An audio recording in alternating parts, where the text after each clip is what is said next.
Dia menegaskan bahwa Edi tidak pernah menyebut nama Ade Armando secara gamblang. Slamet Aryadi menyarankan agar Ade Armando fokus pada pengusutan para pelaku pengeroyokan. Selain itu, Slamet Aryadi juga menyarankan kuasa hukum meminta kejelasan perihal status Ade Armando sebagai tersangka dalam kasus penistaan agama. Semua juga bisa membaca berita dan informasi yang menyebutkan SP3 Ade Armando dicabut Pengadilan Negeri Jakarta Selatan dan dianggap tidak sah. Seharusnya kuasa hukum sibuk memperjelas ini demi kebaikan Ade Armando sendiri, bukan malah sibuk kirim somasi sana kemari, itu kata Slamet Aryadi. Kalau saya buka-buka file di pemberitaan, ini kelihatannya apa yang dikatakan Slamet ini benar adanya ya. Karena hingga saat ini bila mengacu kepada keputusan Pengadilan Negeri Jakarta Selatan, status Ade Armando itu adalah tersangka dalam kasus dugaan pelanggaran Undang-Undang ITE berkaitan dengan unggahan yang dinilai merupakan penistaan agama. Ini kasusnya bermula dari seorang karyawan swasta di Jakarta yang bernama Johan Kan. Ini dia melaporkan bahwa Ade Armando itu pada bulan Mei 2015 atas unggahan di status Facebooknya yang menuliskan bahwa Allah kan bukan orang Arab. Tentu Allah senang kalau ayat-ayatnya dibaca dengan gaya Minang, Ambon, Cina, hip hop, blues. Itu tulis Ade Armando di status Facebooknya. Polisi akhirnya menetapkan Ade Armando sebagai tersangka pada bulan Januari tahun 2017. Ia dijerat pasal 28 ayat 2 Undang-Undang nomor 19 tahun 2016 tentang informasi dan transaksi elektronik atau ITE. Namun pada 21 Februari ini, jadi kira-kira ya 1 bulan berselang lah, Direktur Reskrimsus Polda Metro Jaya menyatakan bahwa kasus Ade Armando telah dihentikan. Polisi beralasan penerbitan SP3 ini, SP3 surat perintah penghentian penyidikan ya, itu dilakukan lantaran tidak ditemukan unsur pidana pada perkara tersebut. Tak puas dengan keputusan Polda Metro Jaya, Johan Kan kemudian menggugat ke Pengadilan Negeri Jakarta Selatan.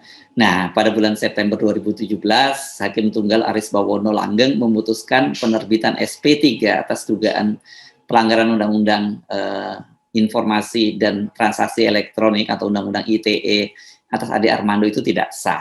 Dengan begitu status Ade Armando kembali menjadi tersangka. Nah, walaupun sudah berstatus tersangka, sampai sekarang lebih dari 4 tahun berselang kasus Ade belum diproses dan dibawa ke pengadilan.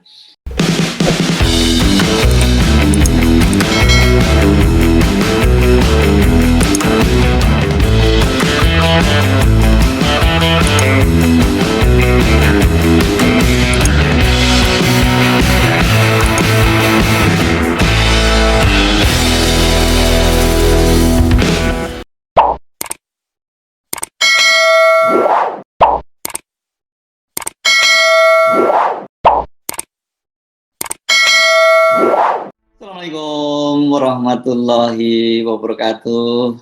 Apa kabar Anda semua? Semoga selalu dalam keadaan sehat walafiat dan tetap bersemangat dalam menjalankan ibadah saum bulan Ramadan. Senang sekali saya Hasbun Arif dari Forum News Network bisa kembali menjumpai Anda semua. Belum sampai sepekan setelah mengalami peristiwa naas di depan gedung DPR dan masih tergeletak di Rumah Sakit Siloam Jakarta, Ade Armando ini sudah beraksi kembali. Dia mensomasi Sekretaris Jenderal DPP Partai Amanat Nasional Edi Suparno. Ini somasi dilayangkan karena cuitan Edi Suparno di Twitternya dianggap mencemarkan nama baik dari Ade Armando. Tentu saja bukan Ade langsung yang mensomasi Edi Suparno, tapi melalui pengacaranya. Nih, salah satu pengacaranya ini adalah Mu'annas Alaidit. Ini kalau nggak salah dulu ini politisi dari PSI ya, seingat saya ya. Dia mensomasi Sekjen Partai Amanat Nasional ini karena keberatan dengan cuitan Edi di Twitternya. Somasi itu ternyata sudah dilayangkan pada tanggal 14 April tahun 2022 yang lalu. Jadi beberapa hari yang lalu ya. Sekarang tanggal 18, jadi 4 hari yang lalu. Dan surat itu ditandatangani oleh Mu'annas Alaidit dan Aulia Fahmi.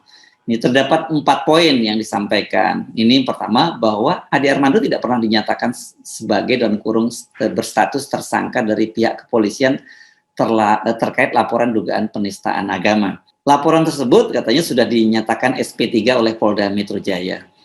Ketiga, ini bahwa yang dicuitkan saudara mendukung tindakan hukum tegas kepada mereka yang menistakan agama dan ulama termasuk AA, tidak ada putusan pengadilan yang menyatakan bahwa AA sudah diputus bersalah. Poin keempat, bahwa cuitan saudara mengarah ke dugaan pencemaran nama baik dan berita bohong, garis miring hoax, sesuai dengan Undang-Undang Nomor 1 Tahun 1946 tentang Peraturan Hukum Pidana Pasal 14 dan Pasal 15. Untuk itu kami selaku kuasa hukum mengatakan bahwa perbuatan saudara merugikan klien kami dan membahayakan keselamatan baik fisik maupun mental klien kami. Pengacara dari Ade Armando meminta Edi Suparno menghapus cuitannya dan meminta maaf kepada Ade Armando melalui akun Twitter.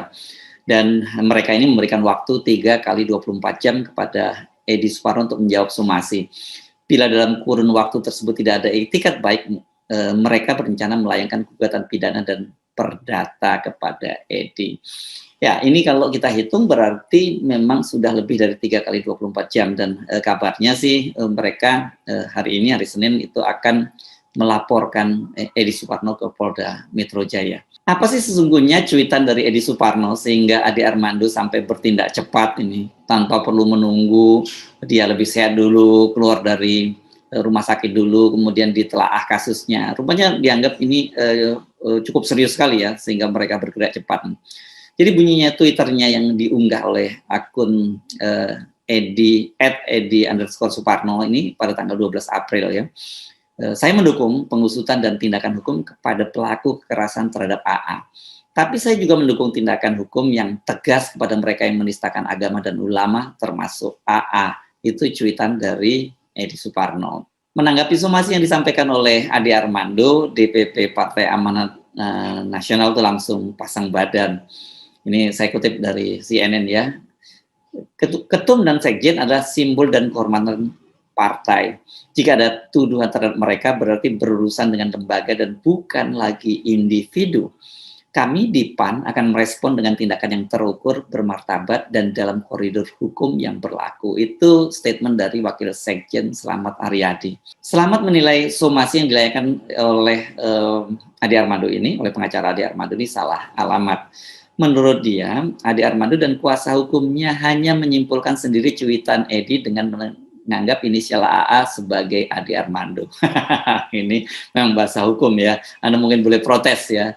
Dengan lihat konteksnya inisial AA itu orang akan tahu belakang bahwa itu Ade Armando. Tapi dalam bahasa hukum itu bisa berbeda loh ya.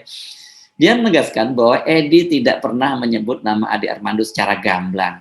Slamet Aryadi menyarankan agar Ade Armando fokus pada pengusutan para pelaku pengeroyokan. Selain itu, Slamet Aryadi juga menyarankan kuasa hukum meminta kejelasan perihal status Ade Armando sebagai tersangka dalam kasus penistaan agama.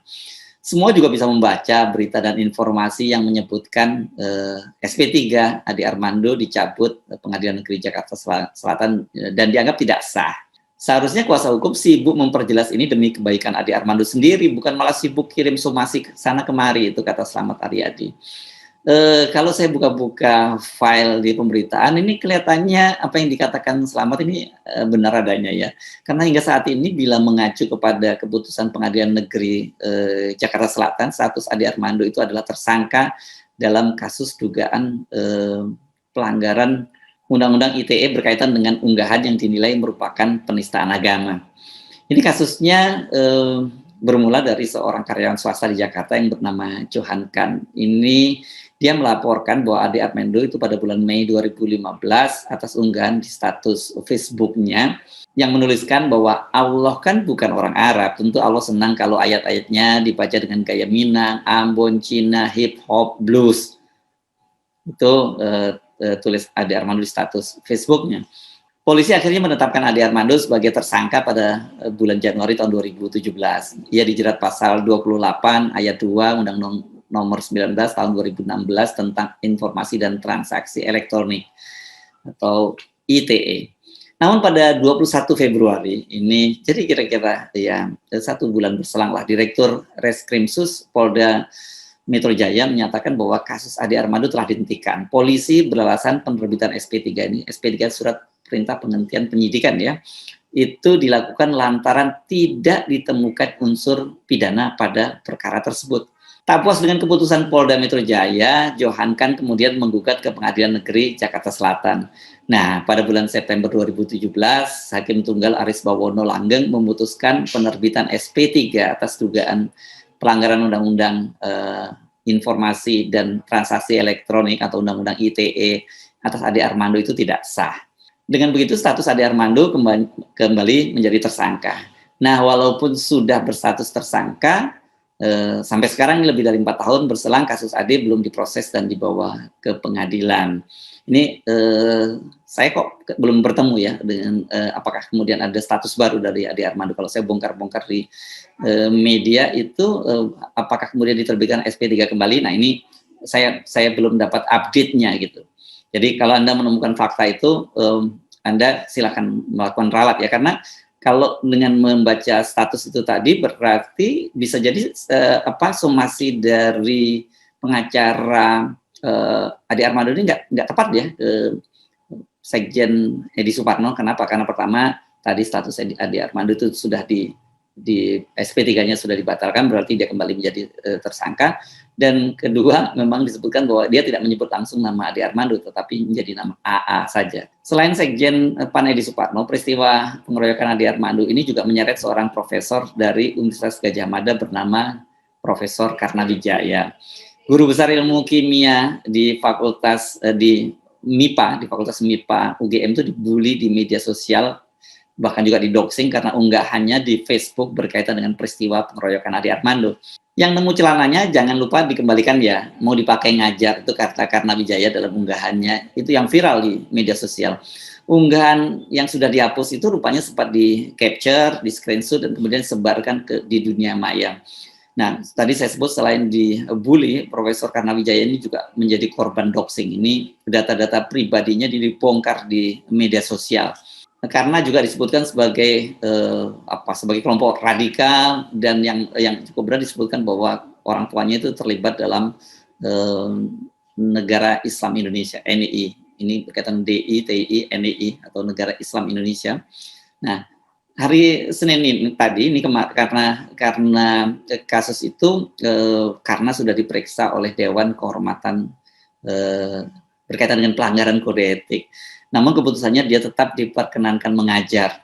Nah, menghadapi kasus yang menimpanya ini, kemudian Profesor Karna berencana akan melaporkan kasusnya ke polisi. Dia menyatakan statusnya itu hanya untuk bercanda, sama seperti dia menyoroti fenomena sosial lainnya. Memang di akun Facebooknya dia banyak sekali menyoroti berbagai peristiwa fenomena sosial. Salah satunya yang saya kira paling sedang hit kalau di Jogja ini ya ini Klitih, ini anak-anak muda yang kemudian melakukan kejahatan di jalanan.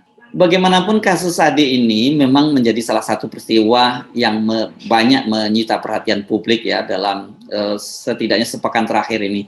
Kalau kita amati pemberitaan di media dan perbincangan di media sosial ini bahkan mengalahkan aksi unjuk rasa mahasiswa yang berlangsung secara masif di seluruh Indonesia. Bayangkan ada satu peristiwa seorang Ade Armando itu bisa mengalahkan unjuk rasa yang terjadi di berbagai daerah sampai kota-kota kecil di seluruh Indonesia.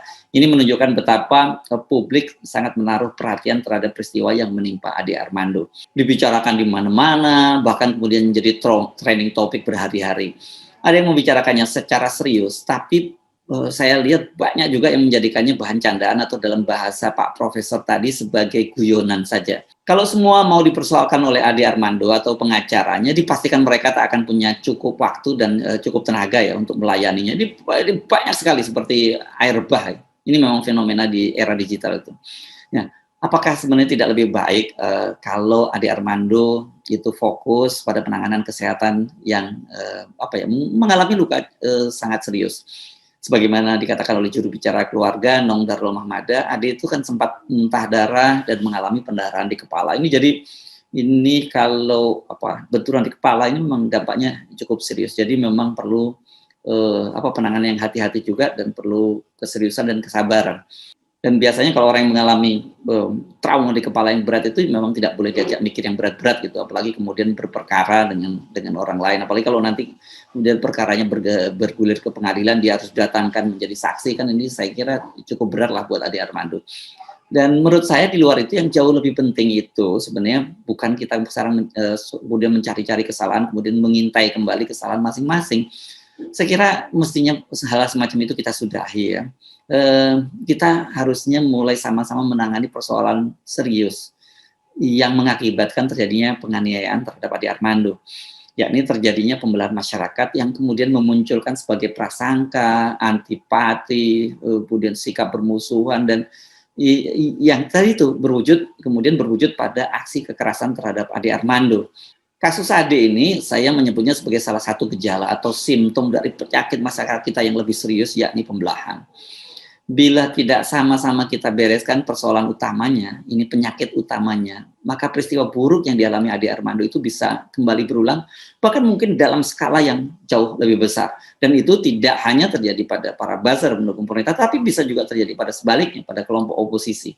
Jadi saya sih menyarankan agar peristiwa semacam ini tidak perlu kita perpanjang gitu, kemudian kita cari-cari kesalahan. Kita sepakat bahwa kita tentu saja mengutuk peristiwa kekerasan semacam ini tidak boleh dilakukan kepada siapapun, bukan hanya pada Ade Armando, kepada para buzzer dan lain-lain.